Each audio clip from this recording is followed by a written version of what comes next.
I just don't get it, man. He just messes with my equilibrium, man. I can't balance straight when I'm listening to this thing about Oh, Erik Ten Hag. Because every time I think to myself, where is he going? Like sometimes I want to give him a chance, and I said I want this man to prove me wrong. Like I kept on thinking he was just gonna come out from nowhere with his Ajax thing and ball, mm. and I'm ready to be proved wrong, but this man ain't gonna prove me wrong, Bro, man. he's taking us nowhere, bro. Like I always say, yeah, like how can I believe in a man that don't believe in himself, innit? And this brother's came in, yeah, and he's shown me, yeah, that he ain't got no principles, yeah, like of any sort that he swears by, that he sticks by. Do you know what I'm saying? The only thing that he stands by is his overinflated ego, blood. He thinks that he's the be all and end all, blood. This is Manchester United. You've come in and you've fallen out with all the big personalities at the club, but what have you implemented? What's going to be your legacy at this club when you get sacked? What's going to be Yeah, your he can't legacy? communicate. Yeah, you He can't can't communicate. communicate. He cannot communicate. He cannot communicate. He's just like robot. He's like a robot. You see it in a press conference when they ask him a simple question and he answers a question back. And I'm like, Yeah, brother, chill, bro. They just ask you a simple answer the thing, man. You play bro. like he just Like, he's bro, like like confrontational. even the other day when they said to him about him losing the dressing room after the Liverpool game, he's Mm, just like, "Oh, I told you, I told you." mm, Like, what do you yeah, mean, yeah. bruv? Bro, you got nothing. Like, This bro is yeah, like, I told no, you. What? You ain't no got no charisma, no, finesse, no charisma, yeah, no nothing. nothing. You're a waste, man. You know Yeah, and them that's what I ways said. there.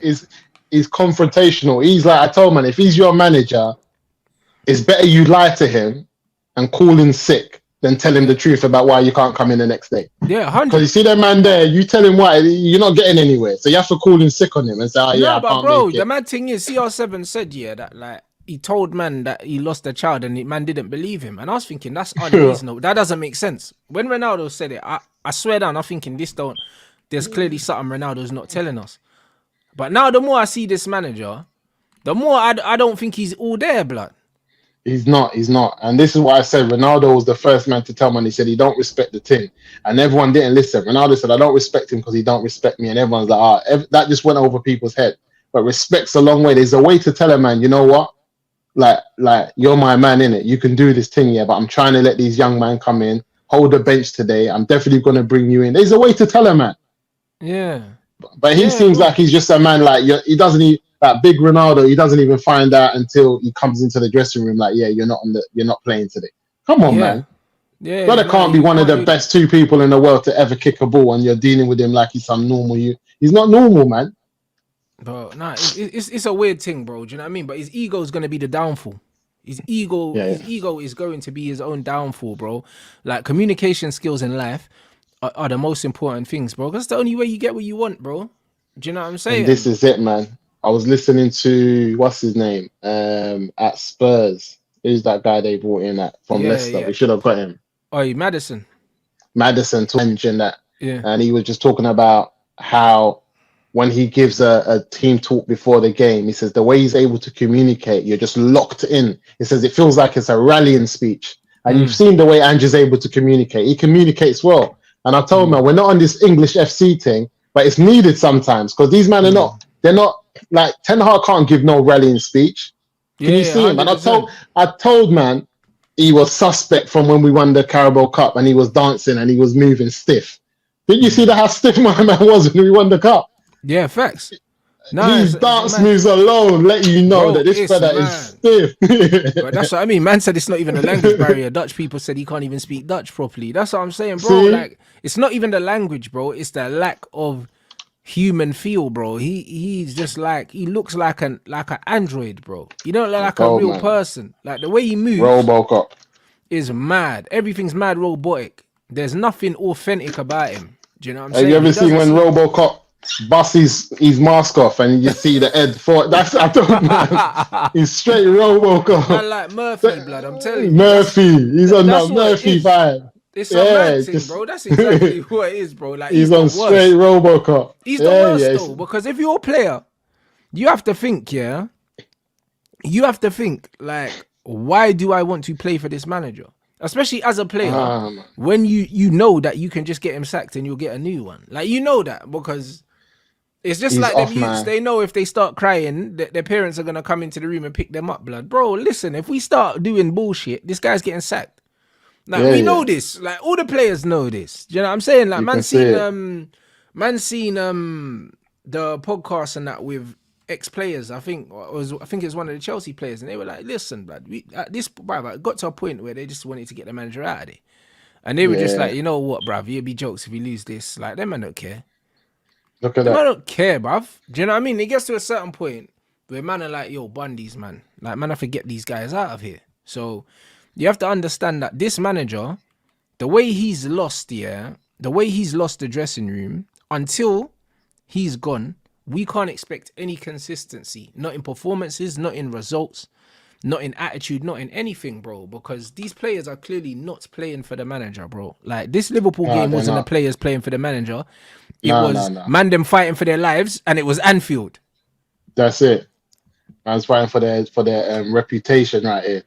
And that's what it was. It was a reputational thing. You can tell that his lack of communication and being able to communicate with the players is going to be causing like beef today. Like every day he goes into work, he's badding someone up because he can't communicate. So that, like you said, that means the next game, someone's thinking, this brother's long. Watch, I'm not turning up for him. Because every day he's on it. He's just stiff. He just, communication is key. I've clocked it and I've seen it. You've seen it with Pep. English ain't his first language, but you've seen the way he's able to rally his team up. He's got enough charisma about him to let these men know this is life and death. We're riding. And you feel like, you want to do it for him. Klopp's got the same thing. Arteta. My man, he hasn't done no public speaking that's made me say, this is the man you want to ride out for.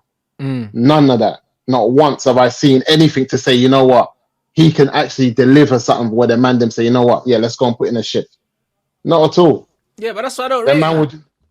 That man just come with good is not good enough. Good is not good enough.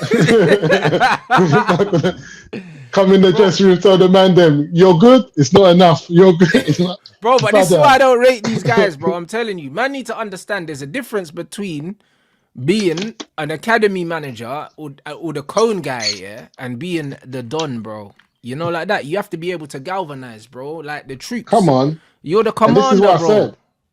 And this is what I said. Even though Ollie was Ollie, he could galvanize.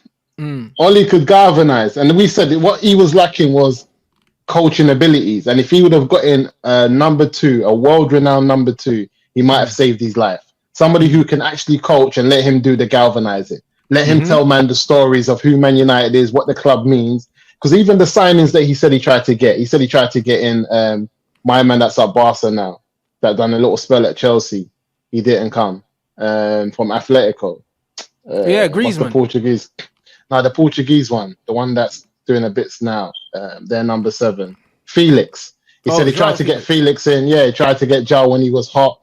He tried to get... who else did he try to get? He tried to get Bellingham, I think. Who's that, Ollie?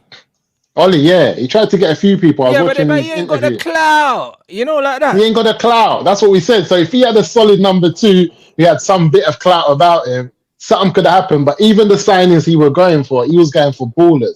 And I kept on saying to man, as bad as Ollie is, Ollie's 11 is better than Ten Hag's 11 after 400 mil. 100%, but that's because Ollie understood, that Man United, we go and buy the best players we can buy, innit? That's always been our thing.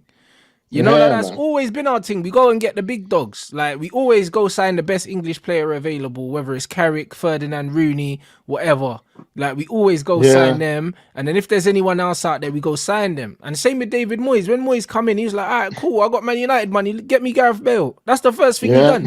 You know, like that. Because, like, them man are used to dealing with this kind of money. So, if I got this kind of money, get me Gareth Bale. This brother comes in and, bro, man's chasing De Jong. De Jong don't want to play for him. Do you know what I'm saying? And bro, with all that money he spent, Anthony's the best he could get us for 100 million. Anthony, you know, man went and done bare Dutch players. Anyone who's played in the Dutch league, Mason Mount. I saw him when he was there on loan. Yeah, bring him in as well. This bare man, Gakpo. Yeah, get me Gakpo. Yeah. He wanted Gakpo as well, fam. Like, bro, man really wanted Gakpo, blood. And when I watched Gakpo, I was like, bro, man might as well just, man just looking like a light-skinned Danny Welbeck now, bro. You know what I mean? Like, bro, he looking like Rashford, bro. When I first watched him play, I said, what's the point in signing Gakpo? He looks like Rashford. Yeah, 100%. This is what I told man. In fact, he's just another Rashford, and I don't know if he's as good as Rashford. And that says it all. Bro, it's a weird one. And he wanted to spend bread on him. He wanted to bring Gakpo in. He wanted to bring... Who else did he want to bring in that we didn't get? He wanted to bring in Timber, but he ended up at Arsenal. Timber, he ended up at Arsenal. And I saw Timber was moving tidy before he got that. That might have been one that worked. But yeah, he was moving tidy. But yeah, Erik Ten Hag, he said he don't want to play Ajax way, but he's getting better Ajax, man. And I said it, look, Onana was a free signing when Erik Ten Hag signed for Man United. He went on a free signing to Inter Milan. If you really wanted Onana, why didn't you get him on a free the first season you came in and save us that type of money? Then you look at Mason Mount, who has been injured all season and is he would have been a free transfer this summer. Why didn't you wait? What's the big deal about Mason Mount? If you know you really want him, have the conversation and just say, yeah, we'll get you next season. Like, what would he have done at Chelsea? He wouldn't even have started. So these are the dumb things that I see that he's done, and I'm thinking to myself, where's my man going? And really, he gave man the 7 as well, bro. He gave man the 7. Man gave man the 7 when you know that Sancho's been at the club waiting for that. You know them, man. Come on. Man came through to the club. He was meant to get the 7, and then I think CR7 ended up coming in, took the 7 from Cavani, and then it's like CR7's gone now. Cool. Where's my shirt? Sancho. What? Oh my! That's a part of the beef. You give man 7 to Mason Mount, and then you're dropping man for Anthony, bro. You're violating me on a level where, bro, man, I have to wait for you in the car park. Yeah. It's crazy. Straight. Nah, it makes sense. I forgot about the number 7, you know. And J7, man. That's his thing. That's Sancho 7, man. That's his gram. That's his handle. That's everything. Yeah, that man boyed him. They've done him. They've done him. Do you know what I'm saying? Giving Mason Mount the 7. A man that's never even kicked the ball for us, you know, got the number 7 ahead, and he's ahead of Sancho. And he's not even that type of guy. And the way my man put everything, anyway, he's got to go, man. I'm done. I got no time for Erik Ten Hag. None. It's sad to see because I had so much because man put him on a higher pedestal. Man put him as a footballing coach, not just a manager, a footballing coach. And you've come in and you've let us down because Ollie's 11 will turn up at Old Trafford and wipe the floor with his 11. Yeah, I'm telling you. Yeah, he's meant to be a student of the game, bruv. This Ten Hag, brother. Man gassed us with all the little Cruyff clips and all these other things, thinking that we was gonna get a real football scholar, and then we got some little idiot instead, bro. We got some egomaniac, bro. He's got to go, man. He's got to go. I'm ready to I'm ready to just take it simple, build a nice young attacking footballing team that has a style of play that can challenge and be in the top 4, get into the Champions League, and at least get to the last 8 of the Champions League, and let people stand up and say, right, United are coming back, you know, they're on something. We can do that. Look what Newcastle can do that. Bro. Newcastle went from 17th to Champions League in one season, and you man are not telling me that with the right manager, the right structure, and one window, man can't do that. Man can't go back to top 4, getting out the Champions League group and getting into the knockout stages. Of course we can do that in one season. Yeah. 100%, and we have a better, like you said, we got a better default setting because we're top 4 and we're only 6 points off now. We got a better default setting, and we're not starting with the ballers Newcastle started with. Look at the players that Eddie Howe came into, bro. Our squad's way better than this. Much better than that, and I keep on telling man, it's like when you look at the Spurs squad, Nuff man was brushing the whole team. All of a sudden, man just only bought 1 or 2 man, and then you start seeing people in systems playing different, balling different, and that's what it is. Sticking by your principles. And I always got to say it. Man will say, oh, yeah, it was a hype. It wasn't a hype. I just said that he's got injuries and certain man can't play, but he's still sticking to his principles. He's still balling how he wants the ball. 100%. You know what I'm saying? Nothing but that's what we're missing. Yeah, that's what we're missing. My man here, he hasn't changed nothing. He's just thinking he can go and play this 4-3-3 or this 4-6, whatever he wants to do. This one, it's just not working. 3-1-6 thing, bro. It's like, bro, there's no evidence that even works in the Premier League. What are you doing, bro? There's no evidence. Stick to what you know. You literally finished in the top 4 last season and won a trophy playing a 4-2-3-1, a system that you know everyone knows how to play. You didn't play the 3-1-6 in pre-season, but you decided on the first day of the season we were going to try it for the first time. Like, what is that? And now, because he won a trophy, that you thought this league was some little boy league. It's not even that argent. But all right, cool. Anyway, I knew from pre-season he was talking different. He was moving different. The players weren't really playing how they're meant to play. And I think people underestimate getting rid of David De Gea and what that meant to the club. I think that caused problems in the dressing room as well as big time on the pitch. You know them ones because De Gea would have been close with Varane and Cass as well, bro. Varane, Cass. Do you know what I'm saying? All of them. Bruno, Delo, all of them were close to him. Like even when he was back in Manchester not long ago, you saw them Yeah, all they were having a all picture hanging with out him. together. They Yeah, mugged him all off, hanging out though. chilling. Last minute, Yeah. remove the contract from the table. No, and I think when man saw that, man, because that's like one of the longest service players who's actually won the Premier League. He is If the he can longest do serving, that to innit? him, yeah, if he can do that to him, everyone thought, right, we're not safe with this man here. This man don't even communicate. If he can do that to De Gea, how about us, man? We're not safe. Everyone then's been watching him with side eye, like, right, okay, they're not really feeling him again. They're just watching him with a side eye, thinking anything can happen. But the thing is, man is saying De Gea had to go, but bro, there's ways to do it, fam. There's ways, man. There's ways to do it. He could have easily sat down David De Gea, yeah, and said to him, listen, yeah, either you have to be happy with being number 2 if you want to stay, and you have to take a wage cut because the direction I'm trying to go, I don't think you fit the profile for it. Then he's got a decision to make. Or you just say to him, listen, we're not keeping you for XYZ. Thank you for your services. The boy still ain't got a club now, bro. You know, of like course, that. man. Let him fight for it. Because my thing is, if David De Gea stayed, I'm not saying don't buy a new goalkeeper, but let him stay We on needed to buy lower one wages anyway. to fight. Yeah, and let him fight for his position. Right now, David De Gea would be playing. If he was available for Man United, he would be playing. So what's all this hype that he had to go? Because if he was here as a second backup, he would have been playing from about, I don't know, 4 games in. Yeah, 100%. And it's not true that he wanted more money because he was happy to take a pay cut. Yeah. He was happy to take a pay cut. He was on 370k or something. I mean, he would have been happy dropped down to like 200k. Bro, it's his last contract. 200. He's not playing at the moment. Yeah, he would have. I think he agreed at 200. He signed his side and they didn't sign their side. You see that? Something like that. You see what Like I'm trying to say? he signed his thing. His thing was signed off. He was just waiting for them to come back and say, yeah, we've signed it. And they didn't. And they just said, oh, we don't want you back.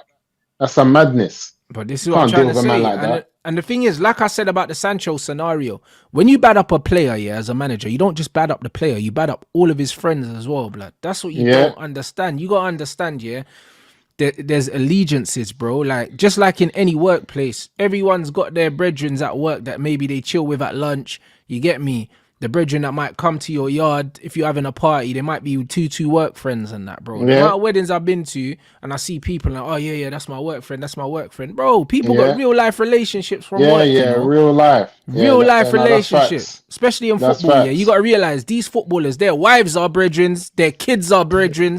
Like, it rolls deep. School run. Man's all saying man on a school run and everything and all them thing they're picking up. That's the what youths. I mean. Yeah, because remember, these men all live in a gated community, so they all live together in the same kind of estate.